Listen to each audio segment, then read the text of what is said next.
Hello.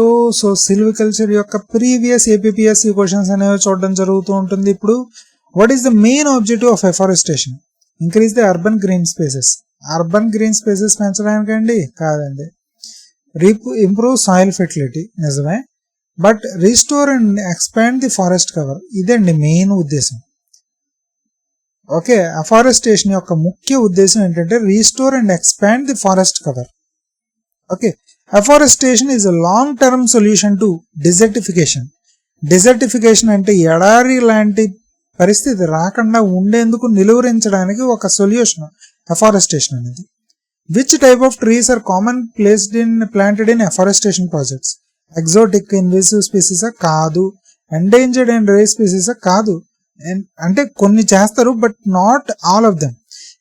Main గా ఇచ్చేది native and indigenous species, ఇది మెయిన్ గా పెడుతూ ఉంటారు అఫారెస్టేషన్ ప్రాజెక్ట్స్ లో.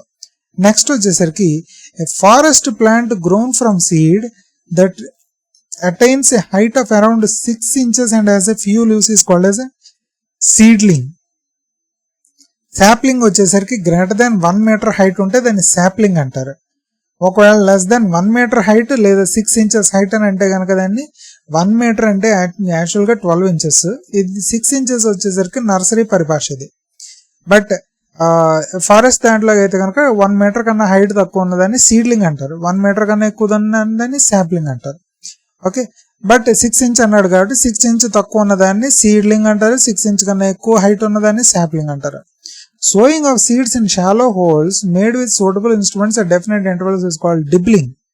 దీన్ని డిబ్లింగ్ అంటారండి. What is the primary purpose of hardening of the seedlings in a forest nursery? ఇది మెయిన్ గా దేనికి అని అంటే కనుక I think it's to increase the biomass. I think I have to make sure. Just a minute.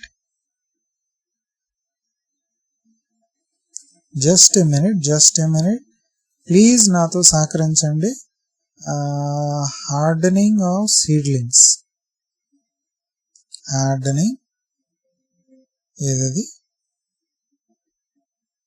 Hardening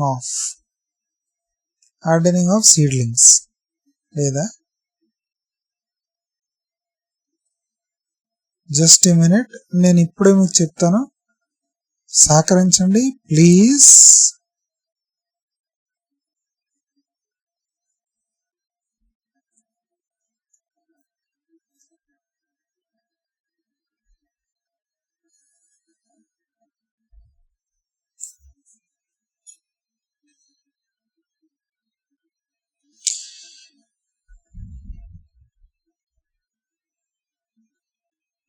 so మెయిన్గా hardening అంటే దీని ఉద్దేశం ఏంటంటే ఒక ట్రైనింగ్ లాంటిది ఇవ్వడం సీడ్స్కి.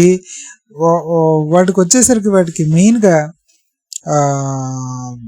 బయట వాటిల్లో కూడా పరిస్థితుల్లో కూడా తట్టుకుని నిలబడి ఎదిగేలాగా దానికి ఇవ్వడానికి వచ్చేసరికి ఇచ్చే ట్రైనింగే హార్డనింగ్ అని అంటారు. ట్రైనింగ్ అనేది ఇవన్నీ కూడా అక్కడ ఉన్న మొక్కలకి ట్రైనింగ్ ఇవ్వడం. సో ఇది దేనికి అంటే కనుక టు ఇంక్రీజ్ ది బయోమాస్, ఇది దీని ముఖ్య ఉద్దేశం. Okay, next in moister areas లో అన్నాడు, హెవీ రెయిన్ఫాల్ అనలేదు. మాయిస్టర్ ఏరియాస్ లోని nursery beds are usually raised 10 to 15 centimeter above ground level. Okay, moister areas లో 10 to 15 centimeter. అదే హెవీ రెయిన్ఫాల్ ఏరియాస్ అనుకోండి 20 to 25 centimeter. అదే ఎరిడ్ ఏరియాస్ లేకపోతే dry areas అనుకోండి 5 to 10 centimeter. Okay, so heavy అంటే 20 to 25, dry అంటే 5 to 10. అదే moisture అయితే కనుక 10 to 15 centimeter లెవెల్లోని నర్సరీ బెడ్స్ అనేది రైజ్ చేయడం జరుగుతూ ఉంటుంది. Which type of soil is considered ideal for most forest సన్డరీ బెడ్స్ అంటే loamy or the sand loamy soil. In context of nursery tending, what is the term pricking out refer to? It's the transplanting seedlings from seed beds to individual containers. అది pricking out అంటే the art of joining parts of plants together in such a way that they will readily unite అంటే it's grafting, దాన్ని grafting అంటారు. Okay, so నా video కనుక నచ్చినట్లయితే please like and please share my video and please subscribe to my channel and me friends కూడా subscribe చేయమని చెప్పండి, మీ friends కూడా షేర్ చేయండి. And thank you so much and జై హింద్, బై బాయ్.